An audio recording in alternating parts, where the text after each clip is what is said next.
spark to a fire. Horizontal with Lila. Horizontal with Lila. Horizontal with Lila. Horizontal with Lila. Hello, horizontal lover. Greetings from Bali. You'll probably hear some jungle sounds throughout the course of this episode. This is the podcast of intimacies recorded while reclining. Just like my other episodes, let this one move you. Perhaps unlike my other episodes, please let this one move you to action. I stand with my sisters from the Women of Color Podcasters Community, led by Danielle Desir and crafted by changemaker Tangia Renee. These are Tangee's words. These are our words. We are podcasters united to condemn the tragic murders of George Floyd, Breonna Taylor, and many, many others at the hands of police. This is a continuation of the systemic racism pervasive in our country since its inception, and we are committed to standing against racism in all its forms. We believe that to be silent is to be complicit. We believe that Black lives matter. We believe that Black lives are more important than property. We believe that we have a responsibility to use our platforms to speak out against this injustice whenever and wherever we are witness to it. In creating digital media, we have built audiences that return week after week to hear our voices, and we will use our voices to speak against anti-Blackness and police brutality.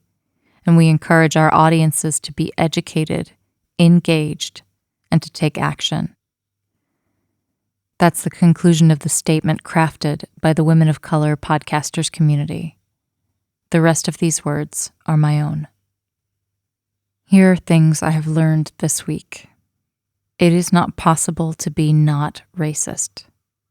Therefore, I must be anti-racist and seek to excavate racism in myself as I fight it outwardly in my society. Being an ally is not enough. I must stand in solidarity with Black people, Indigenous people, and people of color. And that means action. Action means resources, time, money, energy, work. There are many ways to take action, and all of them must be done. They cannot all be done at once. I must settle in for a lifelong battle in order to be in solidarity with those that I love, who can never escape this battle. Since they can never escape, I must continue to stand up with all this privilege that I have not earned. I will never feel like I am doing enough, but that is exactly the reason to continue. Here are the things I wrote in all caps there. Anti-racist, solidarity, action, resources, time, money, energy, work. Stand up. Never enough. Exactly the reason to continue. I want to make sure that my participation in social justice activism is sustainable over the course of my lifetime, and not something I only do now while the news cycle is hot. So for myself, I've identified 8 types of action to take, and I've written them as imperative verbs. 1. Study. 2. Self-examine. 3. Donate. 4. Advocate. 5. Amplify. 6. Educate. 7. Cherish. And 8. Celebrate. Here are a few examples of what each of these can look like for me. I can study by reading books like Rennie Lodge's Why I'm No Longer Talking to White People About Race, and Layla F. Saad's Me and White Supremacy, and Ta-Nehisi Coates's Between the World and Me.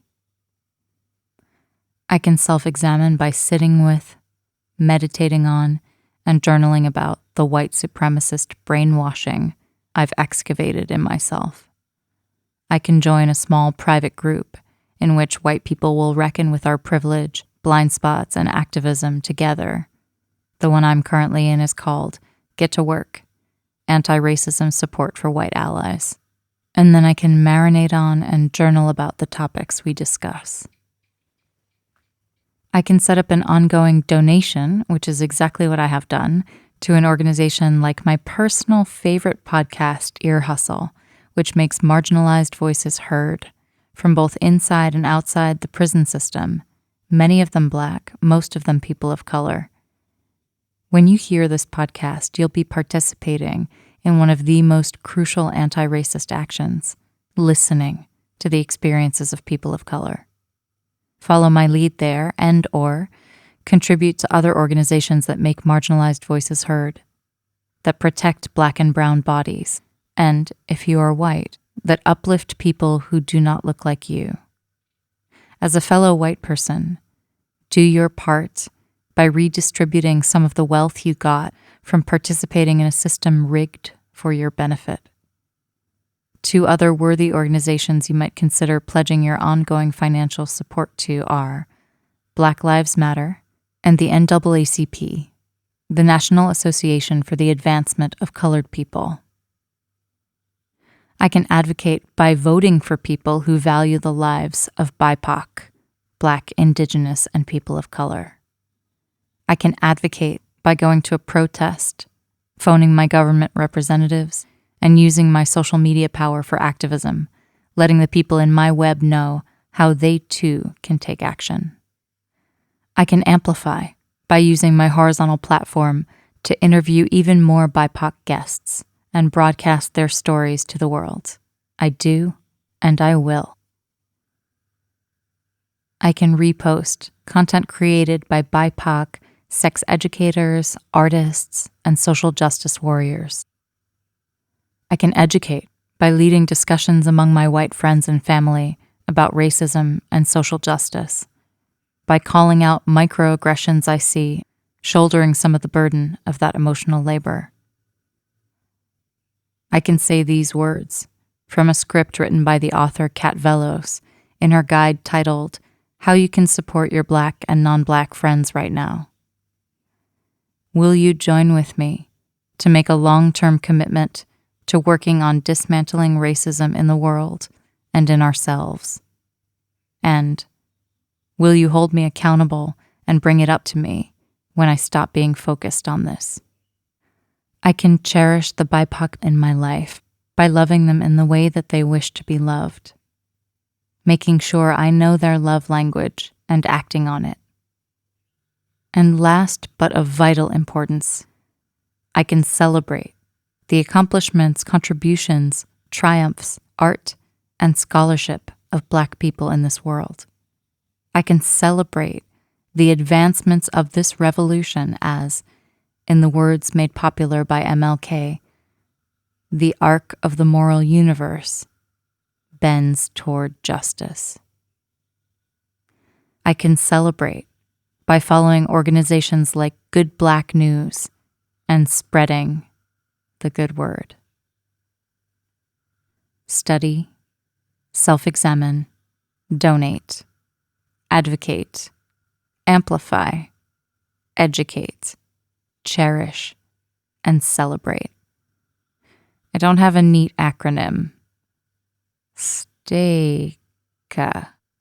I'll have to work on that.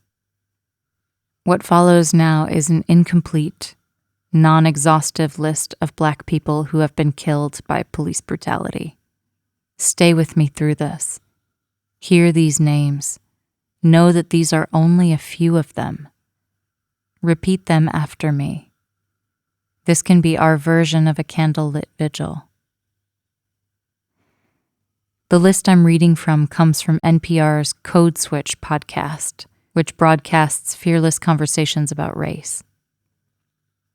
I've added the name of Tony McDade, a trans man, as trans folks are at even higher risk of being targeted, and yet receive far less attention from the press, as well as the name of Maurice Gordon, who was shot by an officer while waiting for a tow truck, has received minimal press, and whose death illustrates the great risk in driving while black. And the names of Ayanna Stanley Jones and Pearlie Golden, killed in their own homes, who have not become household names, as there continues to be a lack of mobilized outrage at the deaths of black women. After I read these names, I'll tell you the story of how I didn't talk about race for 11 years, and how that is a textbook case of white fragility and white privilege. Eric Garner. John Crawford III. Michael Brown. Ezell Ford. Dante Parker. Michelle Cusseau. Laquan McDonald. Tanisha Anderson. Akai Gurley. Tamir Rice. Romaine Brisbane. Jerome Reed. George Mann. Matthew Ajibade. Frank Smart. Natasha McKenna. Tony Robinson. Anthony Hill. Maya Hall. Philip White. Eric Harris. Walter Scott. William Chapman II. Alexia Christian. Brendan Glenn. Victor Manuel La Rosa. Jonathan Sanders. Freddie Blue. Joseph Mann. Salvador Ellswood. Sandra Bland. Albert Joseph Davis. Darius Stewart. Billy Ray Davis. Samuel DuBose. Michael Sabi. Brian Keith Day. Christian Taylor. Troy Robinson. Asham Farrow Manley. Felix Kumi. Keith Harrison McLeod. Junior Prosper. Lamontez Jones. Patterson Brown. Dominic Hutchinson. Anthony Ashford. Alonzo Smith. Tyree Crawford. India Kaker. Levante Biggs. Michael Lee Marshall. Jamar Clark. Richard Perkins. Nathaniel Harris Pickett. Benny Lee Tignor. Miguel Espinal. Michael Knoll. Kevin Matthews. Betty Jones. Quintonio Legrier. Keith Childress Jr. Janet Wilson, Randy Nelson, Antrony Scott, Wendell Celestine, David Joseph, Kaylin Rockmore, Deshaun Perkins, Christopher Davis, Marco Loud, Peter Gaines, Tori Robinson, Darius Robinson, Kevin Hicks, Mary Truxillo, DeMarcus Seymour, Willie Tillman, Terrell Thomas, Seville Smith, Alton Sterling, Philando Castile, Terrence Crutcher, Paul O'Neill, Alteria Woods, Jordan Edwards, Aaron Bailey, Ronell Foster, Stephon Clark, Antoine Rose II, Botham Jean, Pamela Turner, Dominique Clayton, Tatiana Jefferson, Christopher Whitfield, Christopher McCorvey,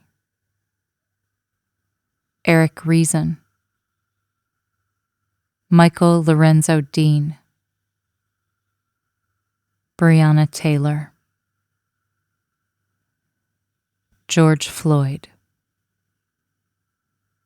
Maurice Gordon, Ayanna Stanley Jones, Pearlie Golden, and Tony McDade.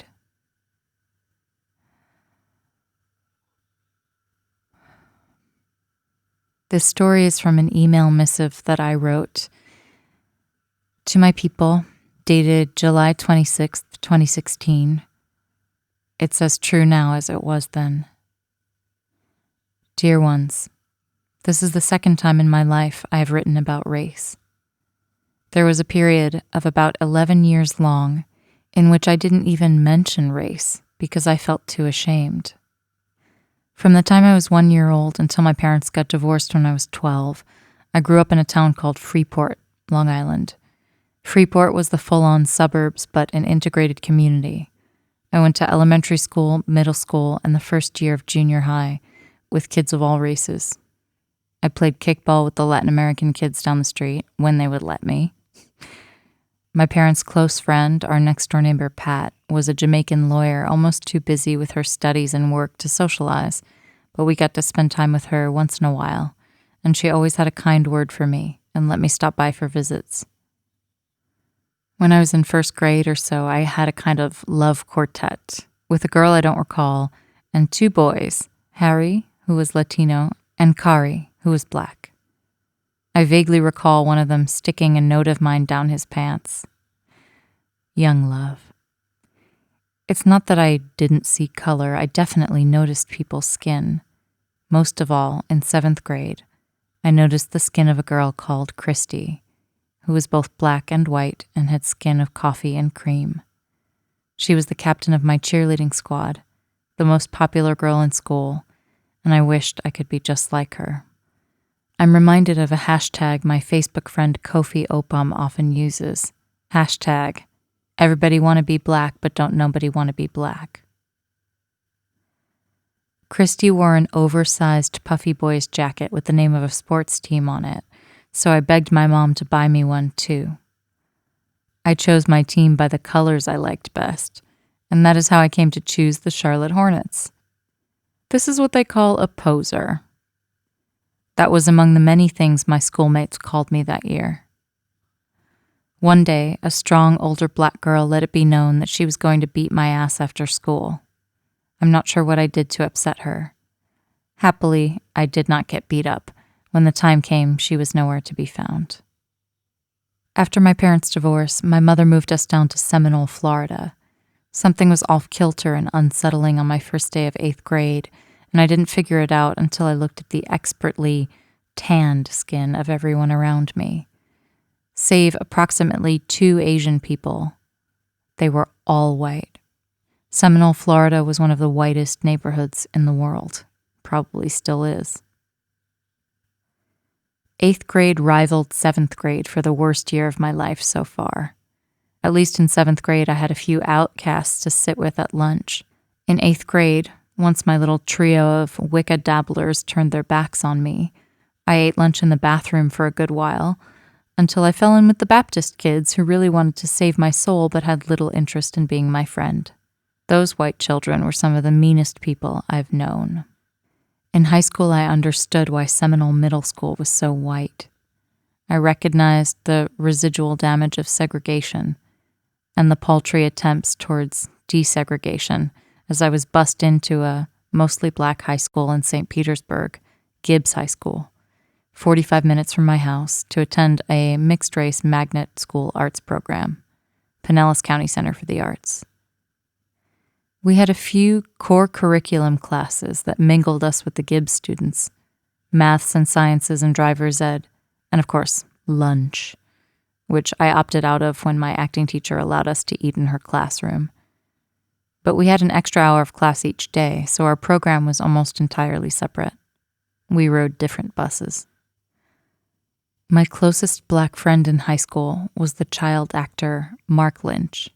We traded massages nearly every day. I was pretty sure that Mark wasn't interested in women, so I don't think I ever made my little crush known. To this day, there's no one, and I have received many a professional massage, who has made my body tingle like Mark did, just by squeezing my shoulders. He smelled so good, something like almonds and sugar, marzipan maybe. His skin was dolphin smooth, or really, what I imagine a dolphin's skin to feel like, as I've never swam with one. Mark was more than a little bit famous, and I admired him for having already been on television while the rest of us were doing plays at the rec center. He had this suave confidence and style, so unusual for a high school student. I never could discern if he actually felt that self-assured on the inside. A lot of the other students felt that he was too full of himself. They talked about that huge chip on his shoulder. There was a little chip there, but I massaged it every time I saw him. Come to think of it, my connection with Mark is probably the reason I went on to practice Thai massage. Mark had, as they say, a magic touch. He's dead now. I don't know how. I learned about it on the internet. The articles were very vague. I graduated my arts program and came back home to New York for college. I studied drama at NYU. It felt like home, and I was happy to have the world's diversity present in my daily life on every subway ride. I felt I belonged with the city. In my freshman acting class, I began to become friends with a brilliant tap dancer looking to make a transition into acting, a black man with beautiful twisted dreads and a pattern that looked like a Romanesco. We enjoyed each other's company. We sat next to each other. We hung out outside of class. I had the sense that he might be romantically attracted to me, and though I didn't feel the same way about him, I didn't bring it up because I didn't want to lose him. One day during freshman year, our German acting teacher, Saskia, conducted a slam poetry acting exercise. I felt extremely ungainly and unskilled, all prickles and nervous sweats. On my turn, the only thing I remember saying was, "I don't feel like I can slam because I'm not black, and I'm not black, I'm not." Surely I was in the hot seat for longer than it took to say those words, but those are the only words I remember. Matthew essentially never spoke to me again. Those are the words I remember, because those are the words that lost me my friend. At that time, I didn't yet know terms like driving while black, systemic racism, or intersectionality.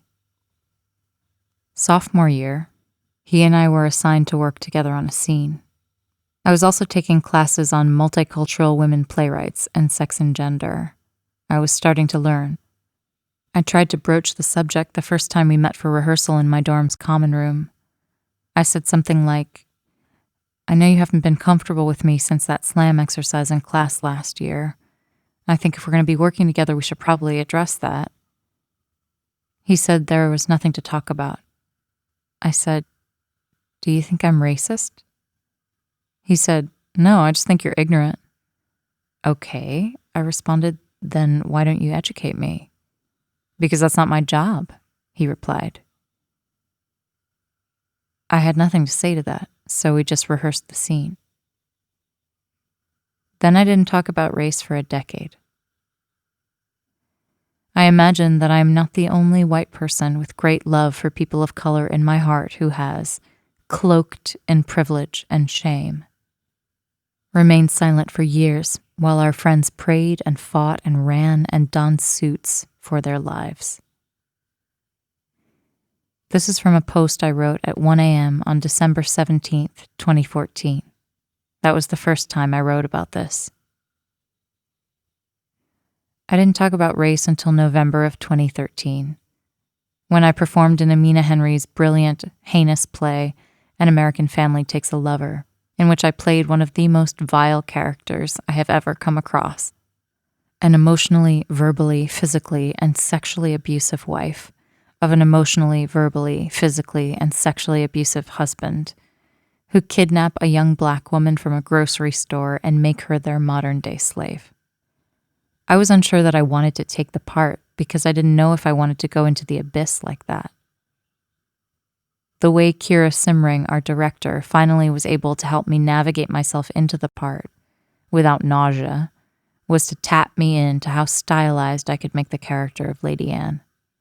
This took the character away from my voice and made her like a storybook witch. Still, the way my character treats Justine is unpalatable. Tiffany Nicole Green did one of the bravest acting feats I've ever witnessed, allowing herself to experience the terror, rage, anxiety, self-loathing, hatred, and numbness of Justine. During the process, I asked her how she was doing, and she told me that nobody had asked her that, and she was grateful that I asked, and that it was really hard. I thought maybe audience members of color would be angry at me because they hated my character. The opposite was true. Many, many members of the audience, including men that Amina had worked with through an arts program in a prison, came up to shake my hand or hug me and say, "I hated you. Well done." In fact, the only person I got word of that conflated me with my character was a white friend of a friend who said that he wasn't sure he wanted to meet me because he couldn't imagine that I wasn't mean. After each show, for the first time in my life, I went out with a group of diverse people and actually talked about race, injustice, sexism, oppression, legacy, and inequality. It was a relief to speak about it openly, with people I have so much affection for, kind, talented, luminous people. People that I didn't feel afraid would hate me for the genetic accident of my skin color. People that I didn't feel afraid would turn their back to me if I proved to be ignorant. This is when I first got to meet and share deep feelings and time with Celestine, Dennis, Lori. I listened a lot. I will listen more. I am reading. I am listening. I intend to be an ally. If you see that I could be doing that better, please tell me. I would find it very meaningful if you did not turn your back on me in my ignorance. I love you. Your life matters to me. You matter to me. I've done a lot of reading since then. A brief reading primer. If you're uncertain of the meaning of the phrase unearned privilege, please read White Privilege, Unpacking the Invisible Knapsack. If you wonder about racist blind spots, please read 28 Common Racist Attitudes and Behaviors. I feel particularly schooled by this one. If you wish someone would give you a guide, here is one. 10 simple ways white people can step up to fight everyday racism. Lori J. Lang wrote this post on Facebook a bit ago, and it has been vibrating in my heart since. Quote, I don't think enough white people talk to each other about how fucked up their community is, and this is about a sickness in the white community. I think the best thing white people can do in the wake of these tragedies is talk to other white people about what the hell is going on. I mean, if you really care. Don't sit around and boo-hoo with black people trying to sympathize. Get you another white person and figure out what the hell y'all are doing wrong and how you can help more white people in your community find their humanity. End quote. As I best understand it today, here is the responsibility of the privileged and aware person. Talk about race. Your loved ones of color can't ignore the topic. Better yet, listen about race. For that matter, make sure you have loved ones of color. Examine yourself. Choose to act from love instead of guilt. When someone tells you they've been discriminated against, believe them. In the event that you witness injustice, speak up and call it out. When you hear a racist comment, say, "That's racist." And if you can find the bravery, be the shield between hatred and human. Because of my unearned privilege, I can wear that t-shirt you see at the top of this missive. It reads, "Stop fucking shooting people." I can wear a message of protest emblazoned across my chest without fear of being shot. I can say things that it is dangerous for my loved ones of color to say. That means it is just, it is right, it is fair that I should take it upon myself to say those things. Since people who look like me have oppressed people who don't look like me and are still suffering in great numbers, it takes people who look like me standing up and saying, "This is unacceptable," to truly dismantle the system. It will take men to dismantle patriarchy. It will take white people to dismantle systemic racism. It will take cisgendered people and straight people to dismantle transphobia and homophobia. The sickness is with the oppressor and those who benefit from the privileges of the oppressors, and it is we who must learn and fight. I witness white people turning away from conversations about racial matters all the time because the subject makes them uncomfortable. There is an academic term for this. It's called white fragility. Consider this sign held up by a white protester, photographed, reposted by Spike Lee, which read, "Black lives matter more than white feelings." I think what my fellow white people who don't want to talk about it are really expressing is that they are unwilling to be heartbroken for people of color and the lengthy history of horrendous acts that have been perpetuated on people of color by someone who looks white. But our feelings are resilient, my fellow white-looking people, and being heartbroken is correct. It is a proper response to the maelstrom of injustice permeating our society. And then the question is, what do you do with your heartbreak? Do you stop reading the news and scrolling through your social media feed because it's too much of a bummer? Do you try to numb yourself with alcohol, drugs, food, sex, expensive things, bars on your windows, electricity on your gates? Do you content yourself with the belief that they are not coming for you? Remember Pastor Martin Niemöller's poem. First, they came for the socialists, and I did not speak out because I was not a socialist. Then they came for the trade unionists, and I did not speak out because I was not a trade unionist. Then they came for the Jews, and I did not speak out because I was not a Jew. Then they came for me, and there was no one left to speak for me. My friend Deborah said to me the other day, I've been living with this for 31 years.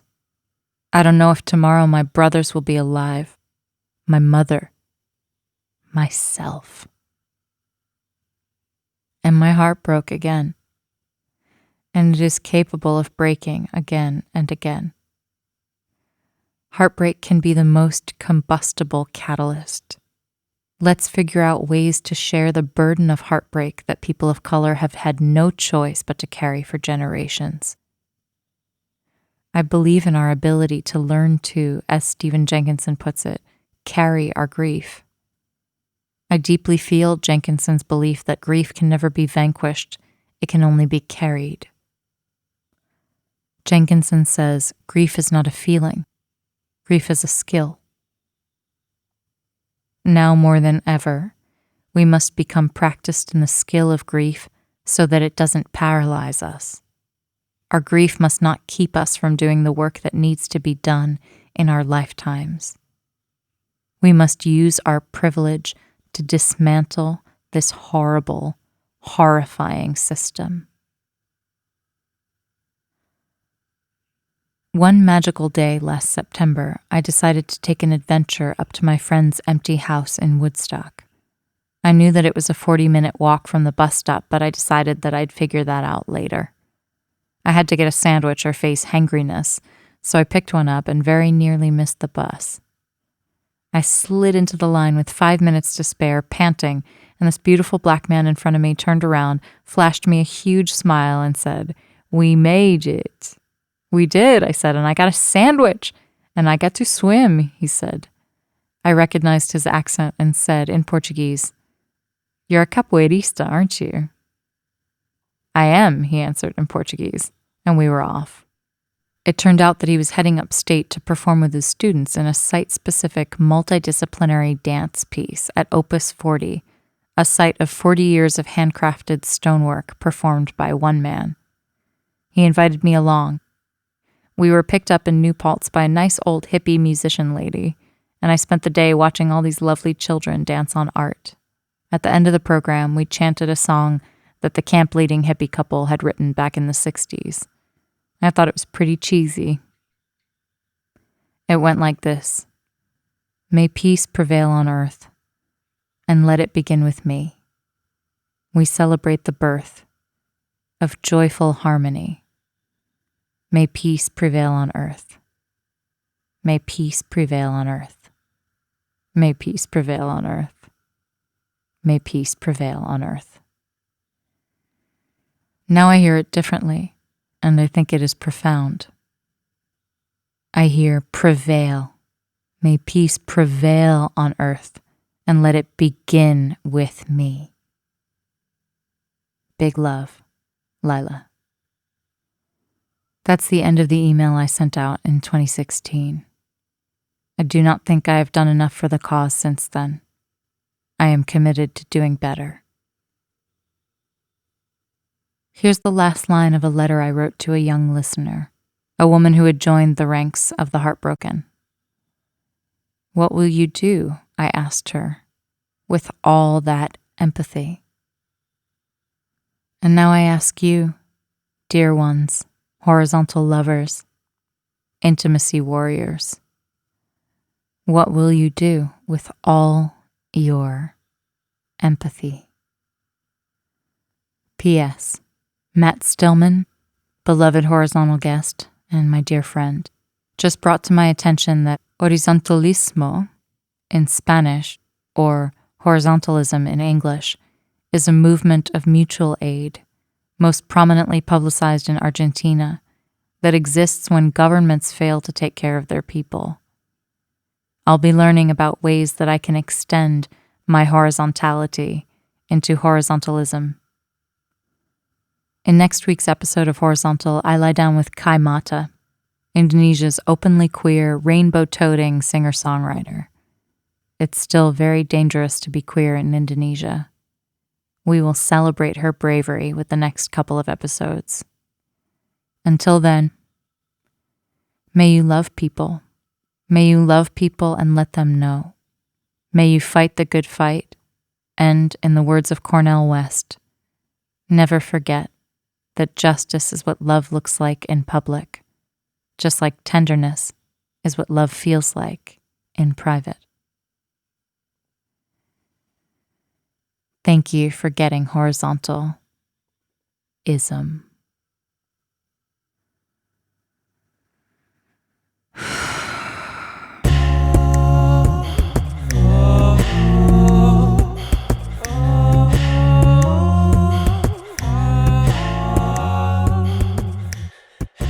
This episode was mixed and mastered by Irvin Gadori from igrecording.com. My cover art is by Shauna Shea. Find her on 99 Designs. I've gotten lovely feedback from my patrons on this remix of the horizontal theme music, including a voice memo on which a couple of housemates of the original creator of my theme music, Alan Markley, sang the remixed version to me, which I loved very much. This remix was created by the beatbox musician Kid Mental. I first came across his work when he remixed Ear Hustle's theme song. He is a self-contained orchestra. He is a Black creator whom you can support right now. Get a theme song of your very own by commissioning him on Fiverr, or you can become his patron on patreon.com/kidmental. You know you want a theme song. Horizontal with Lila.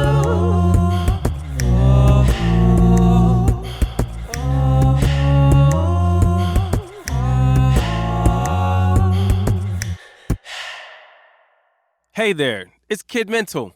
I'm an acapella beatbox musician, and I make theme songs for people. Get your free theme song today at www.kidmental.com/free stuff. Or you can hire me at fiverr.com, that's 2 R's, /kidmental. Or you could even get your own theme song on Patreon, starting as little as $3.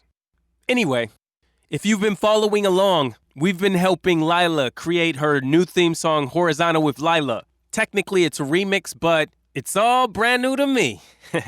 She okayed most of the songs, but had some problems with a few things. She didn't like one of the notes in the bass line, so I had to remove it. I really like the oddness of it, but the customer is always right? So I took that out and smoothed it over a little bit. Also, she wanted me to change a little bit up on the lyrics. The part towards the end says, between you and I, weave through our life impulsed of desires in the same motion that we stoke the fire, is relative to how we share our minds horizontal with Lila. I changed it up a little bit, so now it says, between you and I, a friendship's warm embrace like a fire, the cherished moments shared like stars in the sky, as the sun sets horizontal with Lila. And basically that's it.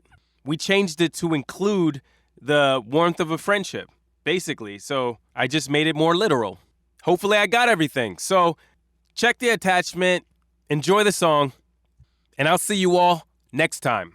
Thank you, I appreciate you, and have a beautiful day.